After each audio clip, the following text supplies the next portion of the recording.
आता आपण जाणार आहोत एका सुंदर ठिकाणी जिथे डोंगर आहेत, दऱ्या आहेत, कोसळणारा धबधबा आहे, झुकझुक धावणारी रेल्वे गाडी आहे। आता या ठिकाणी जाण्याची इच्छा तुम्हालाही झाली असेल ना, पण तुम्ही जाऊ शकणार नाही का? बघूयात या रिपोर्टमधून।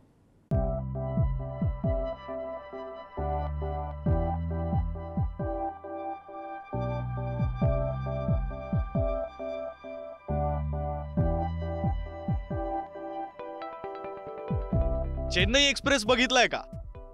त्यात ट्रेन मधून दिसणारा तो धबधबा आठवतोय का?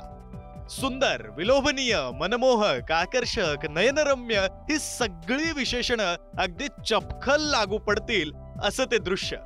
तसाच रेल्वेतून दिसणारा हा धबधबा। आता हा धबधबा कुठला तर गोवा कर्नाटक सीमेवरील दूधसागर धबधबा।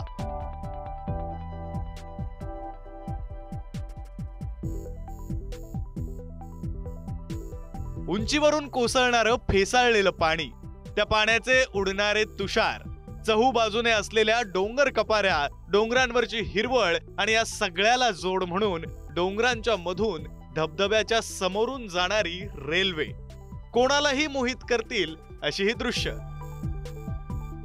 चालत्या रेल्वे गाडीतून दिसणारा धबधबा, गोवा कर्नाटक सीमेवर असलेला धबधबा, रेल्वे ट्रॅक पासून 600 मीटर अंतरावर हिरवाईने नटलेल्या डोंगरांमधून कोसळतो हा धबधबा। असा हा अतिशय सुंदर धबधबा कोणाच्याही मनाला भुरळ घालू शकेल। अगदी तुमच्याही मनाला आत्ताच्या क्षणाला असं वाटलं असेल की आपण तिथे जावं, पण थांबा। तिथे गेलात तर थेट तुरुंगात जाण्याची वेळ तुमच्यावर येऊ शकेल। 30 जूनला असेच काही हौशी पर्यटक दूधसागर पाहण्यासाठी गेले होते। 21 पर्यटकांवर रेल्वे विभागातर्फे गुन्हा दाखल करण्यात आलाय। एवढंच नाही तर त्यानंतर रेल्वे अधिकाऱ्यांची बैठक सुद्धा पार पडली आहे। धबधब्याजवळ जाण्यास पूर्णतः बंदी असल्यानं रेल्वे विभागातर्फे चोख बंदोबस्त तैनात करण्यात आलाय।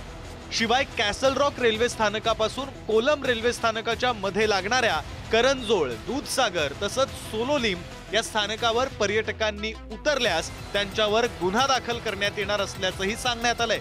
आणि त्यामुळं हा दूधसागर धबधबा आपल्याला बोलावतोय असं कितीही वाटलं तरी राहत इंदोरींच्या ओळी आठवून ट्रेन मधूनच धबधबा पाहणं हेच अधिक सोयीस्कर असेल। बुलाती है